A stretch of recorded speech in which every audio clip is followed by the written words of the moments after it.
प्यारे दर्शकों, पंजाबनामा प्रोग्राम दे विच तुहाडा स्वागत है। इस प्रोग्राम दे विच साडे नाल पंजाब यूनीवर्सिटी के सीनियर प्रोफैसर मुहम्मद खालिद हन। उन्हां नाल किसानां दे मुद्दिआं दे उपर गलबात करांगे। उन्हां तों जानण दी कोशिश करांगे कि केंद्र सरकार 26 जनवरी तो बाद किसानां नाल मुड़ के गलबात क्यों नहीं कर रही, की इहदे पिछे कारण है, ये उतरा चढ़ा जिहड़ा इस अंदोलन दे विच जिहड़ा आया, ये कदों गलबात होएगी, वो इहदे बारे की कहना चाहुंदे। प्रेस साहब, साडे दर्शकों नूं इहदे बारे दसो भी गलबात केंद्र सरकार क्यों नहीं कर रही। देखो 26 जनवरी दे विच जिहड़ा इंसीडेंट होया लाल किले दे उपर, वो इंसीडेंट के बाद वो किमें होया, यकीने करवाया, किने कीता, वो एक जांच का विषय है। बड़ियां चीज़ां पब्लिक डोमेन दे विच आ भी गई, बड़ियां चीज़ां रहिंदियां भी हैं, लेकिन उसके बाद सरकार नूं इदां लग्या कि हुण असीं अंदोलनकारियों नूं ढा लवांगे, क्योंकि उन्हां नूं बैड नेम दे के कि जी तुसीं इन्ना कुछ कीता है, इहदी वजह करके लोकां नूं उकसाया गया, पत्थर मारे गए, टेंट फाड़े गए। एक बड़ा सिलेंडर कैंपेन मीडिया दे विच, सोशल मीडिया ते जिहड़ा इलैक्ट्रॉनिक मीडिया हैगा उहदे उपर, जिन्हों आपां गोदी मीडिया भी कहंदे हैं, उहदे उपर एक बड़ा तकड़ा कैंपेन चलाया। और वो कैंपेन जिहड़ा सीगा एक दिन पूरा चलिया और इदां लगदा था जिहड़ी लीडरशिप है किसानां दी वो भी असमंजस च आ गई सीगी। लेकिन बाद दे विच जिवें राकेश, पर इहदे खिलाफ एक काउंटर कैंपेन भी मैं दसदा कि उसके बाद जिस वेले राकेश टिकैत की इंटरव्यू हुई और इंटरव्यू तो बाद एक इमोशनल बयान जिहड़ा सीगा सामने आया लोकां ने जिहड़ा रीबाउंस कीता, और उन्हां लोकां ने जिन्हां नूं कहा जांदा था लोकल्स नूं कि वो हटाउणा चाहुंदे आ, उही सारे इकट्ठे हो गए। और उहदी कलमीनेशन कल जींद दी पंचायत दे विच हुई, महापंचायत दे विच, जिहदे विच थाउजेंड्स ऑफ थाउजेंड लोग जिहड़े सीगे इकट्ठे होकर उन्होंने पूरा समर्थन और सपोर्ट दिता। तो सरकार दा वो जिहड़ा एक मंशा सीगी या सरकार जिस तरीके दे नाल सोच रही सीगी कि होएगा, वो नहीं हो पाया, बल्कि जिहड़ा अंदोलन है वो होर ज़्यादा तिखा हो गया, होर ज़्यादा मीनिंगफुल लोग उहदे नाल होर जुड़न लग गए। ਜਿਹੜੇ ਬੰਦੇ ਪਹਿਲਾਂ ਉੱਥੇ ਸੈਰ ਸਪਾਟਾ ਕਰਨ ਜਾਂਦੇ ਸੀਗੇ ਜਾਂ ਕੁਝ, ਉਹ ਸਾਰੇ ਪਿੱਛੇ ਹਟ ਗਏ। ਹੁਣ ਉਹੀ ਹੈ ਜਿਹੜੇ ਕਿ ਕਮਿਟਡ ਤੇ ਡੈਡੀਕੇਟਡ ਢੰਗ ਦੇ ਨਾਲ ਕਿਸਾਨੀ ਦੇ ਨਾਲ ਜੁੜੇ ਹੋਏ ਆ ਔਰ ਕਿਸਾਨਾਂ ਦੇ ਅੰਦੋਲਨ ਦਾ ਰੱਜ ਕੇ ਸਮਰਥਨ ਕਰਨਾ ਚਾਹੁੰਦੇ ਆ। ਉਹਦੇ ਵਿੱਚ ਹੁੰਦੇ ਸਕੋ ਤੁਸੀਂ ਖਾਪ ਪੰਚਾਇਤਾਂ ਵੀ ਆ ਗਈਆਂ, ਹਾਂਜੀ, ਉਹਦੇ ਵਿੱਚ ਦੂਸਰੀਆਂ ਜਿਹੜੀਆਂ ਆਮ ਪੰਚਾਇਤਾਂ ਉਹਨਾਂ ਨੇ ਵੀ ਲੋਕਾਂ ਦੀਆਂ ਡਿਊਟੀਆਂ ਲਾਉਣੀਆਂ ਸ਼ੁਰੂ ਕਰਤੀਆਂ। ਜਿਹੜੀ ਕਿਸਾਨ ਜਥੇਬੰਦੀਆਂ ਹੈਗੀਆਂ ਉਹਨਾਂ ਨੇ ਵੀ ਇੱਕ ਤਰ੍ਹਾਂ ਅਪੀਲ ਜਿਹੜੀ ਹੈਗੀ ਆ ਉਹਦਾ ਵੀ ਪ੍ਰਭਾਵ ਹੋ ਗਿਆ, ਜਿਹਦੀ ਵਜ੍ਹਾ ਕਰਕੇ ਇਹ ਕਿਹਾ ਜਾਂਦਾ ਸੀਗਾ ਕਿ ਜੀ ਲੋਕ ਉੱਥੇ ਛੱਡ ਕੇ ਤੁਰ ਪਏ ਆ। ਤੁਰੇ ਅਸਲ ਉਹ ਲੋਕ ਸੀਗੇ, ਮੈਂ ਇਹਨਾਂ ਦਿਨਾਂ ਦੇ ਵਿੱਚ 2-3 ਵਾਰ ਜੀਟੀ ਰੋਡ ਤੇ ਜਾਣ ਦਾ ਮੌਕਾ ਮਿਲਿਆ। ਉਹ ਲੋਕ ਸੀਗੇ ਜਿਹੜੇ ਕਿ ਟਰੈਕਟਰ ਲੈ ਕੇ ਗਏ ਸੀਗੇ ਪਰੇਡ ਵਾਸਤੇ, ਉਹ ਵਾਪਸ ਲਿਆ ਰਹੇ ਸੀਗੇ। ਉਹਨੂੰ ਇਸ ਤਰੀਕੇ ਦੇ ਨਾਲ ਦਰਸਾਇਆ ਜਾਣ ਲੱਗ ਗਿਆ ਕਿ ਇਹ ਸਾਰੇ ਛੱਡ ਕੇ ਭੱਜ ਰਹੇ ਆ। ਇਸ ਤਰ੍ਹਾਂ ਦੀ ਗੱਲ ਨਹੀਂ ਹੋਈ, ਬਲਕਿ ਅੰਦੋਲਨ ਜਿਹੜਾ ਹੈਗਾ ਜੂੰ ਕਾ ਤੂੰ ਜਿਵੇਂ ਸੀਗਾ, ਬਲਕਿ ਉਹਦੇ ਨਾਲੋਂ ਵੀ ਜ਼ਿਆਦਾ ਸੁਚੱਜੇ ਢੰਗ ਦੇ ਨਾਲ ਚਲਾਇਆ ਵੀ ਜਾ ਰਿਹਾ और लोगों का समर्थन भी काफ़ी उहदे नाल आ गया। मेरा ख्याल कल जो कंडेला जिहड़ा जींद जिले का पिंड है, जिन्ना उत्थे इकट्ठ होया, उन्होंने पहला 7 एकड़ च बनाया सीगा। 7 एकड़ भी जगह जिहड़ी बहुत छोटी पै गई ते लोकां नूं जिथे थां मिली उत्थे खड़ गया। लोकां दा स्टेज ते इन्ना इकट्ठ हो गया कि वो स्टेज टुट गई। फिर भी किसानां ने जिहड़े अपनी जिहड़ी गल उत्थे कही ते जिन्ना जोश सीगा उत्थे वो कमाल दा ही सीगा। मतलब जिन्नी भीड़ उत्थे उमड़ी है, मतलब ਇਹਦੇ ਤੋਂ ਦੇਖ ਕੇ ਕੀ ਲੱਗਦਾ? देखो इदां जिस वेले इंसीडेंट होया 26 जनवरी का, उसके बाद तो इदां लगता सीगा एकदम कि लै भी किते अंदोलन जिहड़ा हैगा तितर बितर ना हो जाए। लेकिन वो जिहड़ी भीड़ उमड़ी, ये भी एक बड़ा नवेकली चीज़ है अंदोलनकारियों वास्ते भी, और अंदोलन की हिस्टरी दे विच भी, कि एक अंदोलन जिहड़ा हैगा वो बिल्कुल नमोशी दे विच आ गया होवे तो एकदम उहनूं बाउंस बैक जिहड़ा वो लोगों का समर्थन जिहड़ा सीगा वो एक बड़ा सीगा, जिहदी वजह करके हुण किसान जिहड़े हैगियां जथेबंदियां होर ज़्यादा मजबूत भी हो गई और एक मजबूती तो गल कर रही हैं। ये नहीं है भी शेकी ग्राउंड के उपरों गल नहीं करनगियां, बल्कि एक मजबूती नाल सरकार नाल गल करनगियां।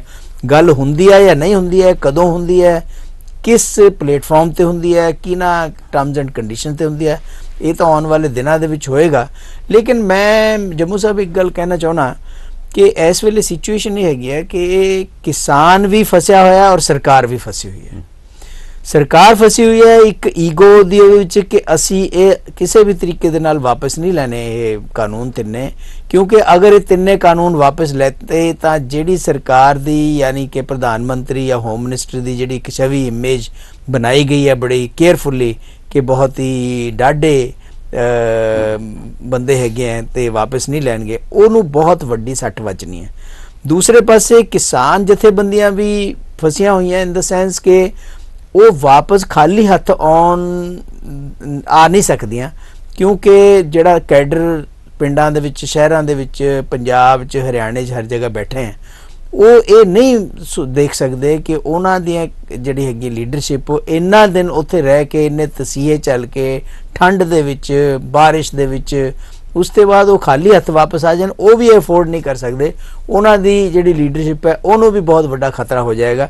ਇਸ ਕਰਕੇ ਇਹ ਇੱਕ ਜਿਵੇਂ ਨੂੰ ਕਹਿੰਦੇ ਸਿੰਘ ਫਸੇ ਹੋਏ ਹੈ ਔਰ ਇੱਕ ਈਗੋ ਜਿਹੜੀ ਪ੍ਰੋਬਲਮ ਹੈਗੀ ਹੈ ਇਹਨੂੰ ਦੂਰ ਕਰਕੇ ਸਰਕਾਰ ਨੂੰ ਵੀ ਤੇ ਕਿਸਾਨ ਜਥੇਬੰਦੀਆਂ ਨੂੰ ਵੀ ਇਸ ਚੀਜ਼ ਨੂੰ ਸੋਚਣਾ ਚਾਹੀਦਾ, ਕਿਉਂਕਿ ਮੈਨੂੰ ਲੱਗਦਾ ਹੈ ਕਿ ਸਰਕਾਰ ਨੇ ਦੇਖੋ ਹੁਣ 26 ਜਨਵਰੀ ਦਾ ਭਾਸ਼ਣ ਸੀਗਾ ਰਾਸ਼ਟਰਪਤੀ ਦਾ ਜਾਂ ਉਸ ਤੋਂ ਬਾਅਦ ਪਾਰਲੀਮੈਂਟ ਦੇ ਵਿੱਚ ਵੀ ਉਹਨਾਂ ਨੇ ਤਾਂ ਇਹ ਗੱਲ ਬਾਰ-ਬਾਰ ਕਹਿ ਰਹੇ ਹੈ ਕਿ ਅਸੀਂ ਇਹ ਜਿਹੜਾ ਹੈਗਾ ਕਾਨੂੰਨ ਵਾਪਸ ਨਹੀਂ ਲੈਣਾ, ਲੇਕਿਨ ਸਰਕਾਰ ਕੋਲ ਇਸ ਵੇਲੇ ਇੱਕ ਮੌਕਾ ਹੈ ਕਿਉਂਕਿ ਪਾਰਲੀਮੈਂਟ ਚੱਲ ਰਹੀ ਹੈ ਔਰ ਪਾਰਲੀਮੈਂਟ ਦੇ ਵਿੱਚ ਇਹ ਕਾਨੂੰਨ ਬਣਾਏ ਗਏ ਹੈ। ਕੱਲ ਗੁਲਾਮ ਨਬੀ ਆਜ਼ਾਦ ਦੇ ਭਾਸ਼ਣ ਦੇ ਵਿੱਚ ਵੀ ਇਹ ਗੱਲਾਂ ਜਿਹੜੀਆਂ ਸੀਗੀਆਂ ਨਿਕਲ ਕੇ ਸਾਹਮਣੇ ਆਈਆਂ ਰਾਜ ਸਭਾ ਦੇ ਵਿੱਚ ਲੀਡਰ ਆਫ ਆਪੋਜੀਸ਼ਨ ਦੇ ਤੌਰ ਤੇ ਕਿ ਸਰਕਾਰ ਨੂੰ ਕੋਈ ਨਾ ਕੋਈ ਰਸਤਾ ਲੱਭਣਾ ਚਾਹੀਦਾ, ਕਿਉਂਕਿ ਅਲਟੀਮੇਟਲੀ ਸਰਕਾਰ ਦੀ ਜ਼ਿੰਮੇਵਾਰੀ ਹੈ।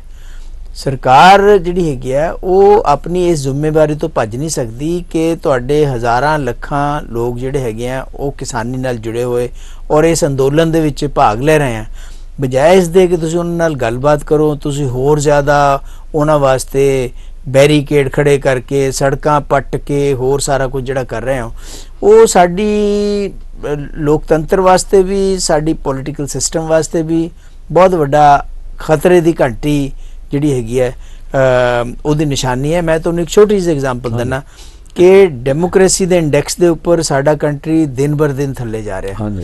ਅਸੀਂ ਇੱਕ ਲਿਬਰਲ ਡੈਮੋਕ੍ਰੇਸੀ ਸੀਗੇ, ਹੁਣ ਸਾਨੂੰ ਕਹਿਣ ਲੱਗੇ ਜੀ ਇਲਿਬਰਲ ਡੈਮੋਕ੍ਰੇਸੀ ਹੋ ਗਈ। ਹੁਣ ਇਹ ਕਿ ਅਸੀਂ ਉਸ ਲਿਸਟ 'ਚ ਆ ਗਏ ਜਿਹਨੂੰ ਕਹਿੰਦੇ ਆ ਕਿ ਫਲॉड ਡੈਮੋਕ੍ਰੇਸੀਆਂ ਅਸੀਂ, ਔਰ ਸਾਡੀ ਡੈਮੋਕ੍ਰੇਸੀ ਦੇ ਵਿੱਚ ਪ੍ਰੋਬਲਮਸ ਹੈਗੀਆਂ। ਪ੍ਰੋਬਲਮਸ ਹਰ ਡੈਮੋਕ੍ਰੇਸੀ 'ਚ ਹੁੰਦੀਆਂ, ਲੇਕਿਨ ਜਿਸ ਤਰੀਕੇ ਦੇ ਨਾਲ ਡੈਮੋਕ੍ਰੈਟਿਕ ਇੰਡੈਕਸ ਦੇ ਵਿੱਚ ਅਸੀਂ ਨੀਚੇ ਜਾ ਰਹੇ ਹਾਂ ਤਾਂ ਸਾਡੀ ਜਿਹੜੀ ਐਕਸੈਪਟੇਬਿਲਿਟੀ ਹੈ, ਜਿਹੜੀ ਆਪਾਂ ਸੀਨਾ ਠੋਕ ਕੇ ਕਹਿੰਦੇ ਅਸੀਂ ਲਾਰਜੈਸਟ ਡੈਮੋਕ੍ਰੇਸੀ ਹੈ ਵਰਲਡ ਦੀ, ਉਹ ਚੀਜ਼ ਅੱਗੇ ਨੂੰ ਨਹੀਂ ਹੋ ਪਾਏਗੀ।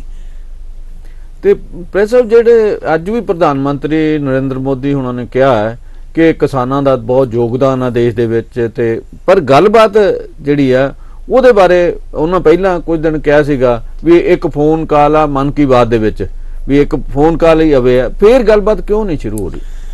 ਦੇਖੋ ਇਹ ਮੈਨੂੰ ਲੱਗਦਾ ਹੈ ਕਿ ਫੋਨ ਕਾਲ ਅਵੇ ਜਿਹੜੀ ਹੈਗੀ ਹੈ ਤਾਂ ਸਿਰਫ ਇੱਕ ਜਿਹਨੂੰ ਕਹਿੰਦੇ ਰੈਟਰਿਕ ਹੈ, ਗੱਲ ਮੈਂ ਉਹੀ ਉਹ ਰੈਟਰਿਕ ਹੀ ਹੈ, ਜੁਮਲਾ ਹੀ ਹੈ। ਦੇਖੋ ਗੱਲ ਇਹ ਹੈਗੀ ਹੈ, ਤੁਸੀਂ ਇੱਕ ਪਾਸੇ ਕਹਿ ਰਹੇ ਹੋ ਕਿ ਕਿਸਾਨਾਂ ਤੋਂ ਅਸੀਂ ਇੱਕ ਟੈਲੀਫੋਨ ਦੀ ਕਾਲ ਕਰੋ ਤੇ ਅਸੀਂ ਹਾਜ਼ਰ ਹੋ ਜਾਵਾਂਗੇ, ਦੂਜੇ ਪਾਸੇ ਤੁਸੀਂ ਕਿਸਾਨ ਅੰਦੋਲਨ ਨੂੰ ਬੈਰੀਕੇਡਿੰਗ ਕਰ ਰਹੇ ਹੋ, ਉਹਨੂੰ ਬੁਰੀ ਤਰੀਕੇ ਦੇ ਨਾਲ ਇੱਥੇ ਤੱਕ ਕਿ ਉਹਨਾਂ ਨੂੰ ਪਾਣੀ ਤੇ ਟਾਇਲਟ ਵਗੈਰਾ ਦੇ ਫੈਸਿਲਿਟੀਜ਼ ਤੋਂ ਵੀ ਦੂਰ ਕਰ ਰਹੇ ਹੋ। ਉਹ ਇਹ ਡਬਲ ਸਟੈਂਡਰਡ ਨਹੀਂ ਚੱਲਣਾ। ਤੁਸੀਂ ਇੱਕ ਪਾਸੇ ਤਾਂ ਕਿਸਾਨਾਂ ਨੂੰ ਕਹੋ ਕਿ ਭਾਈ ਸਾਹਿਬ ਤੁਸੀਂ ਆ ਜਾਓ ਆਪਾਂ ਗੱਲਬਾਤ ਕਰੀਏ, ਦੂਸਰੀ ਤਰਫ ਤੁਸੀਂ ਉਹਨਾਂ ਦੀ ਗੱਲਬਾਤ ਸੁਣਨ ਵਾਸਤੇ ਵੀ ਤਿਆਰ ਨਾ ਹੋਵੋ। ਕਿਸਾਨ ਜਥੇਬੰਦੀਆਂ ਕਹਿੰਦੀਆਂ ਕਿ ਇਹ ਜਿਹੜੇ ਕਾਨੂੰਨ ਹੈ ਇਹਨਾਂ ਕਾਨੂੰਨਾਂ 'ਚ ਇੰਨਾ ਹਿਡਨ ਨੈਗੇਟਿਵ ਐਸਪੈਕਟ ਹੈਗੇ ਇਹਨਾਂ ਕਾਨੂੰਨਾਂ ਦੇ, ਜਿਹੜੇ ਕਿ ਸਾਨੂੰ ਅੱਜ ਨਹੀਂ ਤਾਂ 5 ਸਾਲ ਨੂੰ 10 ਸਾਲ ਨੂੰ ਹੌਲੀ ਹੌਲੀ ਖਾਂਦੇ ਚਲੇ ਜਾਣਗੇ। ਉਹਨਾਂ ਨਾਲ ਉਹਨਾਂ ਦੀ ਖੇਤੀ ਪਰ, ਉਹਨਾਂ ਦੀ ਜ਼ਮੀਨ ਦੇ ਉੱਪਰ, ਉਹਨਾਂ ਦੀ ਫਸਲ ਦੇ ਉੱਪਰ, ਉਹਨਾਂ ਦੀ ਨਿਰਖ ਭਾਅ ਜਿਹੜੇ ਹੈਗੇ ਆ ਉਹਦੇ ਉੱਪਰ ਕਿਸੇ ਤਰ੍ਹਾਂ ਦਾ ਕੰਟਰੋਲ ਨਹੀਂ ਰਹੇਗਾ। ਕਿਸਾਨ ਕਨਵਿੰਸਡ ਹੈ, ਇਹ ਕਹਿਣਾ ਕਿ ਜੀ ਉਹਨਾਂ ਨੂੰ ਭੋਲੇ ਭਾਲੇ ਕਿਸਾਨ ਹੈ ਜੀ ਉਹਨਾਂ ਨੂੰ ਤਾਂ ਗੁੰਮਰਾਹ ਕੀਤਾ ਜਾ ਰਿਹਾ, ਇਸ ਤਰ੍ਹਾਂ ਦੀ ਕੋਈ ਗੱਲ ਨਹੀਂ ਹੈ। ਕਿਸਾਨ ਜਥੇਬੰਦੀਆਂ ਨੇ ਉਸ ਤੋਂ ਪਹਿਲਾਂ 3 ਮਹੀਨੇ ਐਜੀਟੇਸ਼ਨ ਚਲਾਇਆ ਸੜਕਾਂ ਦੇ ਉੱਪਰ, ਰੇਲਾਂ ਦੇ ਉੱਪਰ।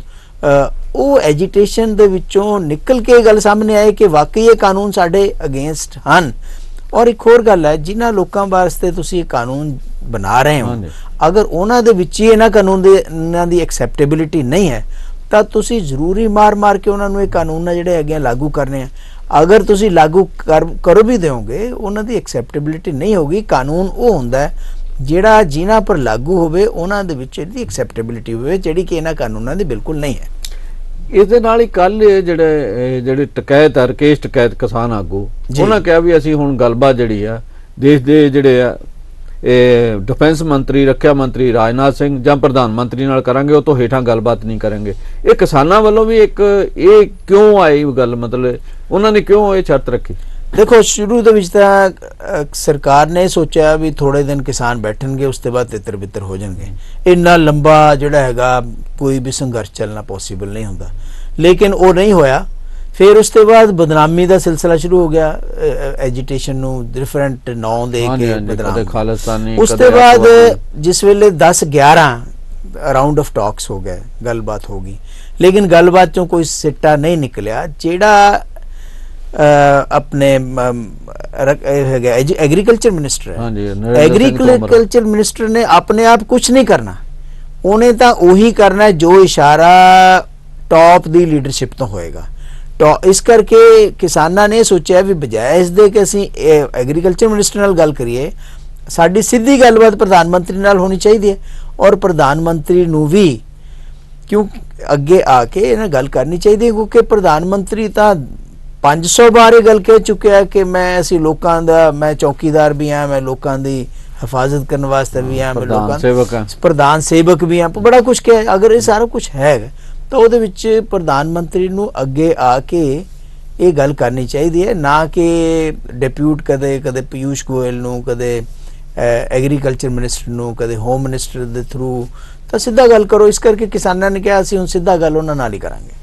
ਪ੍ਰੈਸ ਸਾਹਿਬ, ਜਿਵੇਂ ਲੋਕ ਸਭਾ, ਰਾਜ ਸਭਾ ਦੇ ਵਿੱਚ ਵਿਰੋਧੀ ਧਿਰ ਇਕਜੁੱਟ ਹੋ ਕੇ ਸਰਕਾਰ ਤੇ ਹਮਲੇ ਕਰ ਰਹੀ ਆ, ਈਵਨ ਰਾਸ਼ਟਰਪਤੀ ਦਾ ਜਿਹੜਾ ਭਾਸ਼ਣ ਆ ਉਹ ਵੀ ਸਮੁੱਚੀ ਆਪੋਜੀਸ਼ਨ ਨੇ ਬਾਈਕਾਟ ਕੀਤਾ। ਲੋਕ ਸਭਾ ਦੇ ਵਿੱਚ ਲਗਾਤਾਰ ਇਸ ਗੱਲ ਨੂੰ ਲੈ ਕੇ, ਰਾਜ ਸਭਾ ਦੇ ਵਿੱਚ ਵੀ ਇਸ ਗੱਲ ਨੂੰ ਲੈ ਕੇ ਉਹ ਕਹਿ ਰਹੇ ਵੀ ਤਿੰਨੇ ਖੇਤੀ ਕਾਨੂੰਨ ਰੱਦ ਕਰੋ। ਮਤਲਬ ਫਿਰ ਵੀ ਸਰਕਾਰ ਜਿਹੜੀ ਗੱਲ ਨਹੀਂ ਸੁਣ ਰਹੀ, ਕੀ ਵਿਰੋਧੀ ਪਾਰਟੀਆਂ ਦਾ ਵੀ ਜਿਹੜਾ ਉਹਦਾ ਕੋਈ ਇੰਪੈਕਟ ਨਹੀਂ ਪੈ ਰਿਹਾ? ਦੇਖੋ ਸਰਕਾਰ ਦੇ ਮੰਤਰੀਆਂ ਨੇ ਔਰ ਸਰਕਾਰ ਜਿਹੜੀ ਪਾਰਟੀ ਦੀ ਸਰਕਾਰ ਹੈ ਉਹਨਾਂ ਦੇ ਸੀਨੀਅਰ ਲੀਡਰਸ ਨੇ ਸ਼ੁਰੂ ਤੋਂ ਇਹ ਗੱਲ ਕਹਿ ਰਹੇ ਆ ਕਿ ਸਾਡੇ ਕੋਲ 303 ਸੀਟਾਂ ਹੈਗੀਆਂ, ਸਾਨੂੰ ਪੂਰਾ ਹੱਕ ਹੈ ਕਿ ਅਸੀਂ ਰਿਫਾਰਮਸ ਲਿਆਈਏ ਔਰ ਰਿਫਾਰਮਸ ਉਸ ਤਰੀਕੇ ਨਾਲ ਲਾਈਏ ਜਿਵੇਂ ਅਸੀਂ ਚਾਹੁੰਦੇ ਹਾਂ ਰਿਫਾਰਮ ਹੋਣੇ ਚਾਹੀਦੇ ਆ। ਉਸ ਚੀਜ਼ ਦੀ ਆਪੋਜੀਸ਼ਨ ਜਿਹੜੀ ਹੈਗੀ ਹੈ, ਦੇਖੋ ਰਾਜ ਸਭਾ ਦੇ ਵਿੱਚ ਕਿਵੇਂ ਬਿੱਲ ਪਾਸ ਹੋਇਆ ਆਪਾਂ ਨੂੰ ਸਾਰਿਆਂ ਨੂੰ ਪਤਾ, ਉਹ ਤਾਂ ਪਤਾ ਹੀ, ਉਹ ਸਾਰਿਆਂ ਨੂੰ ਪਤਾ ਹੈ। ਉਹ ਇਸੇ ਤਰੀਕੇ ਦੇ ਨਾਲ ਜਿਸ ਵੇਲੇ ਆਪੋਜੀਸ਼ਨ ਪਾਰਟੀਆਂ ਇਕੱਠੀਆਂ ਵੀ ਹੁੰਦੀਆਂ, ਰਾਜ ਸਭਾ ਦੇ ਵਿੱਚ ਕਈ ਇਸ਼ੂਜ਼ ਦੇ ਵਿੱਚ ਆਪੋਜੀਸ਼ਨ ਪਾਰਟੀਆਂ ਆਪਸ ਚ ਫਟੀਆਂ, ਜਿਹਦੀ ਵਜ੍ਹਾ ਕਰਕੇ ਬਹੁਤ ਸਾਰੇ ਕਾਨੂੰਨ ਸਰਕਾਰ ਪਾਸ ਕਰਾਉਣ ਚ ਕਾਮਯਾਬ ਹੋ ਗਈ। ਸਰਕਾਰ ਨੂੰ ਪਤਾ ਹੈ ਕਿ ਇਲੈਕਸ਼ਨ ਦੀ ਵਜ੍ਹਾ ਕਰਕੇ ਜਾਂ ਹੋਰ ਕਈ ਕਾਰਨਾਂ ਕਰਕੇ ਅਗਰ 2 4 6 ਮੈਂਬਰ ਇੱਧਰ ਉੱਧਰ ਹੋ ਜਾਣ ਤਾਂ ਉਹਦੇ ਨਾਲ ਉਹ ਕਾਨੂੰਨ ਪਾਸ ਕਰਵਾ ਸਕਦੇ ਆ। ਇਸ ਕਰ ਰਾਜ ਸਭਾ ਦੇ ਵਿੱਚ ਵੀ, ਲੋਕ ਸਭਾ ਦੇ ਵਿੱਚ ਤਾਂ ਉਹਨਾਂ ਪੂਰਨ ਬਹੁਮਤ ਹੈ ਹੀ, ਰਾਜ ਸਭਾ ਦੀ ਮੈਂ ਗੱਲ ਕਰ ਰਿਹਾ। ਤੇ ਇਸ ਕਰਕੇ ਸਰਕਾਰ ਜਿਹੜੀ ਹੈ ਉਹ ਆਪਣਾ ਹਰ ਤਰ੍ਹਾਂ ਦਾ ਹਰਬਾ ਹੀਲਾ ਇਸਤੇਮਾਲ ਕਰ ਰਹੀ ਹੈ, ਇਨ ਹਾਊਸ ਵੀ, ਹਾਊਸ ਦੇ ਬਾਹਰ ਵੀ, ਸਟਰੀਟ ਦੇ ਵਿੱਚ ਵੀ, ਈਵਨ ਸੁਪਰੀਮ ਕੋਰਟ ਦੇ ਵਿੱਚ ਵੀ, ਲੀਗਲ ਢੰਗ ਦੇ ਨਾਲ ਵੀ, ਹਰ ਤਰੀਕੇ ਦੇ ਨਾਲ, ਔਰ ਪ੍ਰੋਪੇਗੈਂਡਾ ਮਸ਼ੀਨਰੀ ਨਾਲ ਵੀ, ਆਪਣੇ IT ਸੈੱਲ ਦੁਆਰਾ ਵੀ ਹਰ ਤਰ੍ਹਾਂ ਦਾ ਹਰਬਾ ਹੀਲਾ ਇਸਤੇਮਾਲ ਕਰ ਰਹੀ ਹੈ ਕਿ ਇਸ ਐਜੀਟੇਸ਼ਨ ਨੂੰ ਜਾਂ ਤਾਂ ਬਦਨਾਮ ਕਰੋ ਜਾਂ ਫੇਲ ਕਰੋ ਜਾਂ ਲੋਕਾਂ ਦੀ ਨਜ਼ਰ ਦੇ ਵਿੱਚ ਗਿਰਾ ਦਿਓ। ਲੇਕਿਨ ਜਿਵੇਂ ਜਿਵੇਂ ਹੋ ਰਿਹਾ ਉਸੇ ਤਰੀਕੇ ਦੇ ਨਾਲ ਇੰਟਰਨੈਸ਼ਨਲ ਲੈਵਲ ਤੇ ਵੀ ਇਹਦੀ ਜਿਹੜੀ ਹੈਗੀ ਹੈ ਸਪੋਰਟ ਵੱਧਦੀ ਜਾ ਰਹੀ ਹੈ। ਅੱਜ ਇੱਕ ਵੱਖਰੀ ਗੱਲ ਹੋਈ ਰਾਜ ਸਭਾ ਦੇ ਵਿੱਚ, ਜਿਹੜੇ ਹੁਣ ਤੱਕ ਆਪਣੀਆਂ ਜਾਨਾਂ ਵਾਰ ਗਏ ਕਿਸਾਨ, ਉਹਨਾਂ ਨੂੰ ਸ਼ਰਧਾਂਜਲੀ ਭੇਟ ਕੀਤੀ ਗਈ। ਇਸ ਗੱਲ ਨੂੰ ਤੁਸੀਂ ਕਿਵੇਂ ਦੇਖਦੇ ਹੋ? ਦੇਖੋ ਕੋਈ ਵੀ ਇਸ ਤਰ੍ਹਾਂ ਦੀ ਗੱਲ ਜਿਹੜੀ ਹੈਗੀ ਹੈ, ਸ਼ਰਧਾਂਜਲੀ ਤਾਂ ਉਹਨਾਂ ਕਿਸਾਨਾਂ ਨੂੰ ਇਹ ਹੈ ਕਿ ਕਿਸਾਨਾਂ ਦੀ ਜਿਹੜੀ ਮੰਗ ਹੈ ਉਹਨੂੰ ਪੂਰਾ ਕੀਤਾ ਜਾਵੇ। ਤੇ ਦੂਜਾ ਜਦ ਤੱਕ ਕਿਸਾਨਾਂ ਦੀ ਮੰਗ ਪੂਰੀ ਨਹੀਂ ਹੁੰਦੀ ਤਾਂ ਸ਼ਰਧਾਂਜਲੀ ਜਿਹੜਾ ਹੈਗਾ ਉਹ ਤਾਂ ਇੱਕ ਸਮਝੋ ਲਿਪ ਸਰਵਿਸ ਹੈ। ਦੂਜੇ ਪਾਸੇ 10 ਪਾਰਟੀਆਂ ਦੇ ਜਿਹੜੇ MP ਹੈ ਉਹ ਗਾਜੀਪੁਰ ਬਾਰਡਰ ਤੇ ਗਏ ਸੀਗੇ ਕਿਸਾਨਾਂ ਨੂੰ ਮਿਲਣ, ਉਹਨਾਂ ਨੂੰ ਮਿਲਣ ਨਹੀਂ ਦਿੱਤਾ ਗਿਆ। ਦਿੱਲੀ ਪੁਲਿਸ ਨੇ ਰੋਕ ਦਿੱਤਾ, ਮਤਲਬ ਵੀ ਤੁਸੀਂ ਨਹੀਂ ਮਿਲ ਸਕਦੇ, ਜਾਂ ਜਿਹੜੀ ਉੱਥੇ ਪੁਲਿਸ ਤਾਇਨਾਤ ਸੀਗੀ ਉਹਨੇ ਕਿਹਾ ਵੀ ਨਹੀਂ ਕਿਸਾਨਾਂ ਨੂੰ ਮਿਲਿਆ ਜਾ ਸਕਦਾ। ਦੇਖੋ ਇਹਦੇ 2 ਪਹਿਲੂ ਹੈਗੇ। ਨੰਬਰ 1, ਕਿਆ ਕਿਸਾਨੀ ਅੰਦੋਲਨ ਨੂੰ ਦਾ ਰਾਜਨੀਤੀਕਰਨ ਹੋਣਾ ਚਾਹੀਦਾ? ਕਿਆ ਪੋਲੀਟੀਸ਼ੀਅਨਸ ਜਿਹੜੇ ਹੈਗੇ ਆ ਉਹਨਾਂ ਸਿੱਧੇ ਤੌਰ ਤੇ ਇਸ ਅੰਦੋਲਨ ਦੇ ਵਿੱਚ ਸ਼ਾਮਿਲ ਹੋਣੇ ਚਾਹੀਦੇ ਆ ਜਾਂ ਨਹੀਂ, ਹਜੇ ਤੱਕ ਜਿਹੜੇ ਕਿਸਾਨ ਹੈ ਉਹਨਾਂ ਨੇ ਇਸ ਚੀਜ਼ ਨੂੰ ਡਿਸਕਰੇਜ ਕੀਤਾ ਔਰ ਇਹ ਕਿਹਾ ਕਿ ਕਿਸਾਨਾਂ ਦਾ ਅੰਦੋਲਨ ਹੈ, ਕਿਸੇ ਪੋਲੀਟੀਕਲ ਪਾਰਟੀ ਦਾ ਅੰਦੋਲਨ ਨਹੀਂ ਹੈ। ਲੇਕਿਨ ਅਗਰ ਆਪੋਜੀਸ਼ਨ ਪਾਰਟੀਆਂ ਦੇ ਜਿਹੜੇ ਲੀਡਰਸ ਹੈ ਜਿਨ੍ਹਾਂ ਨੇ ਹਾਊਸ ਦੇ ਵਿੱਚ ਲੋਕਾਂ ਦੀ ਆਵਾਜ਼ ਨੂੰ ਪਹੁੰਚਾਉਣਾ ਹੈ, ਲੋਕ ਸਭਾ ਹੋਵੇ ਜਾਂ ਰਾਜ ਸਭਾ ਹੋਵੇ, ਅਗਰ ਉਹਨਾਂ ਨੂੰ ਨਾ ਮਿਲਣ ਦਿੱਤਾ ਜਾਵੇ, ਇਹ ਅਗੇਨ ਡੈਮੋਕ੍ਰੇਸੀ ਦੇ ਵਾਸਤੇ ਬਹੁਤ ਵੱਡਾ ਘਾਣ ਹੈ ਕਿ ਲੋਕਾਂ ਦੇ ਰਿਪਰੈਜ਼ੈਂਟੇਟਿਵ ਜਿਹੜੇ ਹੈਗੇ ਆ ਉਹ ਲੋਕਾਂ ਨੂੰ ਨਾ ਮਿਲ ਸਕਣ ਜਾਂ ਨਾ ਮਿਲਣ ਦਿੱਤਾ ਜਾਵੇ। ਇਹ ਚੀਜ਼ ਜਿਹੜੀ ਹੈਗੀ ਆ ਇਹਦਾ ਵੀ ਅਸਰ ਜਿਹੜਾ ਹੈਗਾ ਉਹ ਸਾਡੇ ਲੋਕਤੰਤਰ ਦੀ ਡਿੱਗਦੀ ਜਿਹੜੀ ਢਾਹ ਹੈ ਜਾਂ ਢਾਂਚਾ ਹੈ ਉਹਦੇ ਪਰ ਅਸਰ ਪਏਗਾ, ਦਿਖੇਗਾ। ਅੱਜ ਜਿਹੜੇ ਨਵਰੀਤ ਸਿੰਘ ਜਿਹੜੇ ਆਪਣੇ ਯੂਪੀ ਤੋਂ ਸੀ ਡਿਬਾ ਪਿੰਡ ਦੇ, ਉਹਨਾਂ ਦਾ ਅੱਜ ਅੰਤਮ ਰਸਮਾਂ ਹੋਈਆਂ, ਅਰਦਾਸ ਸੀਗੀ। ਤੋਤੇ ਕਾਂਗਰਸ ਦੀ ਜਿਹੜੀ ਜਨਰਲ ਸਕੱਤਰ ਹੈ ਪ੍ਰਿੰਕਾ ਗਾਂਧੀ ਗਏ, ਉਹਨਾਂ ਨੇ ਸ਼ਰਧਾਂਜਲੀ ਭੇਟ ਕਰਦਿਆਂ ਵੀ ਕੇਂਦਰ ਸਰਕਾਰ ਤੇ ਕਾਫੀ ਤਗੜਾ ਹਮਲਾ ਖੋਲਿਆ। ਉਹਨਾਂ ਦੇ ਉੱਥੇ ਜਾਣ ਨੂੰ ਤੁਸੀਂ ਕਿਵੇਂ ਦੇਖਦੇ ਹੋ? ਦੇਖੋ ਜੰਮੂ ਸਾਹਿਬ, ਗੱਲ ਇਹ ਹੈਗੀ ਹੈ ਕਿ ਜਿਸ ਵੇਲੇ ਕੋਈ ਵੀ ਏਡਾ ਵੱਡਾ ਅੰਦੋਲਨ ਹੁੰਦਾ, ਉਹ ਅੰਦੋਲਨ ਦੇ ਵਿੱਚ ਇਕੱਲੇ ਅੰਦੋਲਨਕਾਰੀ ਨਹੀਂ ਹੁੰਦੇ ਬਲਕਿ ਪੋਲੀਟੀਕਲ ਪਾਰਟੀਆਂ ਵੀ ਆਪਣਾ ਜਿਹੜਾ ਹੈਗਾ ਵਰਕਰ ਹੈ ਉਹਨੂੰ ਅੱਗੇ ਲਿਆਉਂਦੀਆਂ। ਬੇਸ਼ੱਕ ਉਹ ਇੱਕ ਆਮ ਵਰਕਰ ਦੇ ਰੂਪ ਦੇ ਵਿੱਚ ਜਾਂਦਾ ਹੈ, ਉਸ ਪੋਲੀਟੀਕਲ ਪਾਰਟੀ ਦੇ ਰੂਪ ਵਿੱਚ ਜਾਂਦਾ ਹੈ। ਮੈਂ ਤੁਹਾਨੂੰ ਦੱਸਦਾ ਕਿ ਜਿਸ ਵੇਲੇ ਯੂਪੀਏ ਦੀ ਸਰਕਾਰ ਦੇ ਵਿੱਚ ਅੰਨਾ ਹਜ਼ਾਰੇ ਅੰਦੋਲਨ ਚੱਲ ਰਿਹਾ ਸੀਗਾ, ਉਸ ਅੰਦੋਲਨ ਦੇ ਵਿੱਚ ਮੈਕਸਿਮਮ ਜਿਹੜੇ ਲੋਕ ਇਕੱਠੇ ਹੁੰਦੇ ਸੀਗੇ ਉਹ ਉਸ ਵੇਲੇ ਦੀ ਆਪੋਜੀਸ਼ਨ ਪਾਰਟੀਆਂ ਆਪਣੇ ਵਰਕਰਾਂ ਨੂੰ ਭੇਜਦੀਆਂ ਸੀਗੀਆਂ ਤਾਂ ਕਿ ਅੰਦੋਲਨ ਨੂੰ ਇੱਕ ਹਵਾ ਦਿੱਤੀ ਜਾਵੇ। ਇਸੇ ਤਰੀਕੇ ਦੇ ਨਾਲ ਇਹ ਅੰਦੋਲਨ ਜਿਹੜਾ ਹੈਗਾ ਇਹਦੇ ਵਿੱਚ ਵੀ ਪੋਲੀਟੀਕਲ ਪਾਰਟੀਆਂ ਇਨਡਾਇਰੈਕਟਲੀ ਆਪਣੇ ਵਰਕਰਸ ਨੂੰ ਭੇਜ ਰਹੀਆਂ ਔਰ ਉਹਦੇ ਨਾਲ ਤਾਂ ਕਿ ਅੰਦੋਲਨ ਬਣਿਆ ਰਹੇ। ਜਿੱਥੇ ਤੱਕ ਸਵਾਲ ਹੈ ਪ੍ਰਿਯੰਕਾ ਗਾਂਧੀ ਦਾ ਉੱਥੇ ਜਾਣ ਦਾ, ਯੂਪੀ ਦੇ ਵਿੱਚ ਹੈ, ਉਹ ਯੂਪੀ ਦੇ ਵਿੱਚ ਕਾਂਗਰਸ ਪਾਰਟੀ ਦੀ ਇੱਕ ਇੰਪੋਰਟੈਂਟ ਫੰਕਸ਼ਨਰੀ ਹੈ, ਇਸ ਕਰਕੇ ਉਹਦਾ ਉੱਥੇ ਜਾਣਾ ਜਿਹੜਾ ਹੈਗਾ ਉਹ ਸ਼ਰਧਾਂਜਲੀ ਦੇਣਾ ਹੈ। ਲੇਕਿਨ ਉਹ ਜਿਹੜੀ ਡਾਇਰੈਕਟਲੀ ਇਨਵੋਲਵਮੈਂਟ ਕਿਸਾਨਾਂ ਦੇ ਅੰਦੋਲਨ ਦੇ ਵਿੱਚ ਨਹੀਂ ਹੈ। ਇਸੇ ਤਰੀਕੇ ਦੇ ਨਾਲ ਮੈਂ ਤੁਹਾਨੂੰ ਦੱਸਦਾ ਕਿ ਕਈ ਕਿਸਾਨ, ਕਈ ਬੱਚੇ ਪੰਜਾਬ ਦੇ ਜਿਹੜੇ ਕਿ ਉੱਥੇ ਪੁਲਿਸ ਨੇ ਮਾਰੇ, ਹੋਰ ਕੀਤਾ, ਉਹ ਜਿਸ ਵੇਲੇ ਆਪਣੇ ਪਿੰਡਾਂ 'ਚ ਵਾਪਸ ਪਰਤੇ, ਉਹਨਾਂ ਦਾ ਇੰਨਾ ਜ਼ਿਆਦਾ ਸਨਮਾਨ ਕੀਤਾ ਗਿਆ, ਉਹਨਾਂ ਦੇ ਵਾਸਤੇ ਜਲੂਸ ਕੱਢੇ ਗਏ, ਉਹਨਾਂ ਵਿੱਚ ਪੋਲੀਟੀਕਲ ਪਾਰਟੀਆਂ ਦੇ ਵਰਕਰ ਵੀ ਇਕੱਠੇ ਹੋਏ। ਇਹ ਆਪਾਂ ਇਸ ਅੰਦੋਲਨ ਨੂੰ ਪੋਲੀਟੀਕਲ ਵਰਕਰਸ ਤੋਂ ਵਾਟਰ ਟਾਈਟ ਕੰਪਾਰਟਮੈਂਟ ਦੇ ਵਿੱਚ ਨਹੀਂ ਰੱਖ ਸਕਦੇ, ਅਲੱਗ-ਅਲੱਗ ਨਹੀਂ ਕਰ ਸਕਦੇ, ਮਿੰਗਲਿੰਗ ਤਾਂ ਹੋਏਗੀ। ਲੇਕਿਨ ਕਿਸਾਨਾਂ ਦੇ ਅੰਦੋਲਨ ਦੇ ਵਿੱਚ ਪੋਲੀਟੀਕਲ ਪਾਰਟੀਆਂ ਦੀ ਡਾਇਰੈਕਟ ਇਨਵੋਲਵਮੈਂਟ ਜਿਹੜੀ ਹੈਗੀ ਹੈ ਉਹਨੂੰ ਹਜੇ ਤੱਕ ਕਾਫੀ ਦੂਰ ਰੱਖਿਆ ਗਿਆ ਕਿਸਾਨ ਅੰਦੋਲਨਕਾਰੀਆਂ ਵੱਲੋਂ।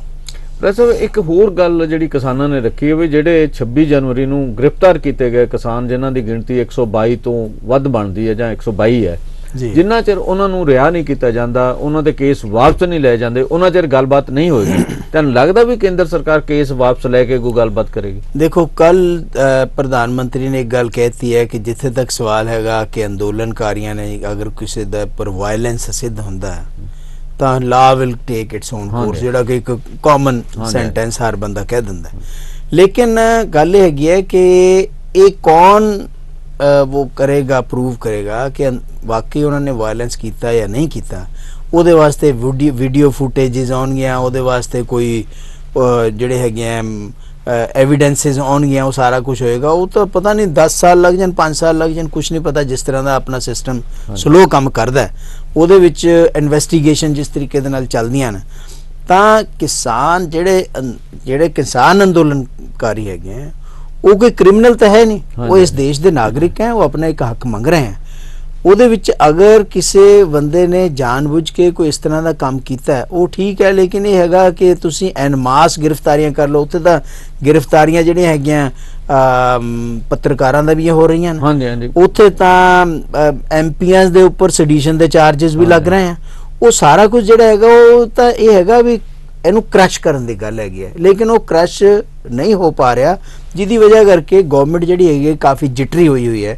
ਛੋਟੀ ਛੋਟੀ ਗੱਲ ਦੇ ਉੱਪਰ ਵੀ ਬਹੁਤ ਵੱਡਾ ਰਿਐਕਸ਼ਨ। ਮੈਂ ਤੁਹਾਨੂੰ ਐਗਜ਼ਾਮਪਲ ਦਿੰਦਾ, ਇੱਕ ਜਿਹੜੀ ਹੈਗੀ ਹੈ ਪੌਪ ਸਿੰਗਰ ਹੈ, ਉਹਨੇ ਛੋਟੀ ਜੀ ਇੱਕ ਗੱਲ ਕੀਤੀ, ਉਹਦੇ ਉੱਪਰ ਸਾਰਾ ਜਿਹੜਾ ਹੈਗਾ ਮੀਡੀਆ, ਸਾਰਾ government the machinery, Bollywood but ਗਿਆ, ਉਹ ਸਾਰਾ ਕੁਝ ਹੋ ਗਿਆ।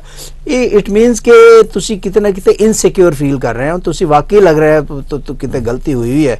ਔਰ ਜਿਸ ਵੇਲੇ ਵੀ ਕੋਈ ਉਹਨੂੰ ਥੋੜਾ ਜਿਹਾ ਵੀ ਟੱਚ ਕਰਦਾ ਤੁਸੀਂ ਇੱਕਦਮ ਉੱਭੜ ਕੇ ਉੱਠਦੇ ਹੋ। ਇਹ ਚੀਜ਼ਾਂ ਜਿਹੜੀਆਂ ਹੈਗੀਆਂ ਉਹਦੀ ਵਜ੍ਹਾ ਕਰਕੇ ਜਿਹੜੀ ਗਵਰਨਮੈਂਟ ਹੈ ਉਹਨੂੰ ਇਸ ਚੀਜ਼ ਦੇ ਬਾਰੇ ਸੋਚਣਾ ਤਾਂ ਪਏਗਾ ਸੂਨਰ ਔਰ ਦੈਨ ਦਾ ਲੇਟਰ, ਕਿਉਂਕਿ ਸਾਡੀ ਇਮੇਜ ਵਰਲਡ ਵਾਈਡ ਵੀ ਬੜੀ ਖਰਾਬ ਹੋ ਰਹੀ ਹੈ। ਜਿਹੜੀ ਬੈਰੀਕੇਡਿੰਗ ਹੈ, ਜਿੰਨੀ ਸਖਤ ਬੈਰੀਕੇਡਿੰਗ ਕੀਤੀ ਜਾ ਰਹੀ ਆ, ਉਹਦੇ ਚੋਂ ਅੱਜ ਕਿੱਲਾਂ ਲਾ ਦਿੱਤੀਆਂ ਗਈਆਂ। ਦਿੱਲੀ ਪੁਲਿਸ ਨੇ ਕਿਹਾ ਵੀ ਅਸੀਂ ਕਿੱਲਾਂ ਲਾ ਲਈਆਂ, ਬਾਅਦ ਚ ਹੁਣ ਬਿਆਨ ਆਇਆ ਨਹੀਂ ਅਸੀਂ ਹੋਰ ਪਾਸੇ ਲਾ ਰਹੇ ਹਾਂ। ਇਹ ਕੀ ਡਰਾਮੇਬਾਜ਼ੀ ਕੀ ਹੈ, ਮਤਲਬ ਇਹਨੂੰ ਕਿਵੇਂ ਦੇਖਦੇ? ਦੇਖੋ, ਪਹਿਲੀ ਤਾਂ ਗੱਲ ਇਹ ਹੈਗਾ ਵੀ ਜਿਹੜੀ ਬੜੀ ਅਨਫੋਰਚੂਨੇਟ ਗੱਲ ਹੈ ਕਿ ਤੁਸੀਂ ਗਾਜ਼ੀਪੁਰ ਬਾਰਡਰ ਤੇ, ਟਿਕਰੀ ਬਾਰਡਰ ਤੇ ਜਾਂ ਸਿੰਘੂ ਬਾਰਡਰ ਦੇ ਉੱਪਰ ਇਸ ਤਰ੍ਹਾਂ ਦੀ ਬੈਰੀਕੇਡਿੰਗ ਕਰੋ। ਉਹ ਬੈਰੀਕੇਡਿੰਗ ਜਿਹੜੀ ਹੈਗੀ ਹੈ ਉਹ ਠੀਕ ਨਹੀਂ ਹੈ। ਕਿਸਾਨ ਅੰਦੋਲਨਕਾਰੀਆਂ ਨੇ ਸ਼ੁਰੂ ਤੋਂ ਗੱਲ ਕਹੀ ਹੋਈ ਹੈ ਅਸੀਂ ਪੀਸਫੁਲ ਢੰਗ ਦੇ ਨਾਲ ਅੰਦੋਲਨ ਕਰਾਂਗੇ ਔਰ ਕਰ ਰਹੇ ਹਾਂ। ਇਹੀ ਅੰਦੋਲਨ ਦੀ ਸਟਰੈਂਥ ਹੈ। ਉਹ 26 ਜਨਵਰੀ ਵਾਲੇ ਦਿਨ ਇੱਕ ਦੋ ਜਗ੍ਹਾ ਤੇ ਇੰਸੀਡੈਂਟਸ ਹੋਏ, ਹੋਰ ਜਗ੍ਹਾ ਤੇ ਨਹੀਂ ਹੋਏ। ਜ਼ਿਆਦਾਤਰ 95% ਅੰਦੋਲਨਕਾਰੀ ਬਿਲਕੁਲ ਠੀਕ ਉਸੇ ਤਰੀਕੇ ਦੇ ਨਾਲ ਟਰੈਕਟਰਾਂ ਦੀ ਰੈਲੀ ਹੋਈ। ਇੱਕ ਦੋ ਜਗ੍ਹਾ ਇੰਸੀਡੈਂਟ ਹੋਏ। ਇਹਦਾ ਮਤਲਬ ਇਹ ਨਹੀਂ ਹੈ ਕਿ ਤੁਸੀਂ ਕਹੋ ਜੀ ਕਿ ਉਹਨਾਂ ਨੂੰ ਬਿਲਕੁਲ ਹੀ ਬੰਦ ਕਰ ਦਈਏ। ਜਿਹੜੀਆਂ ਸਰਕਾਰਾਂ ਹੁੰਦੀਆਂ ਉਹ ਫੈਸਿਲਿਟੇਟ ਕਰਨ ਵਾਸਤੇ ਹੁੰਦੀਆਂ, ਨਾ ਕਿ ਆਬਸਟਰਕਸ਼ਨ ਕ੍ਰੀਏਟ ਕਰਨ ਵਾਸਤੇ ਹੁੰਦੀਆਂ। ਪ੍ਰੈਸ ਸਾਹਿਬ, ਤੁਸੀਂ ਇਹ ਸ਼ੋਅ 'ਚ ਸਾਡੇ ਨਾਲ ਜੁੜੇ, ਤੁਹਾਡਾ ਬਹੁਤ ਬਹੁਤ ਸ਼ੁਕਰੀਆ।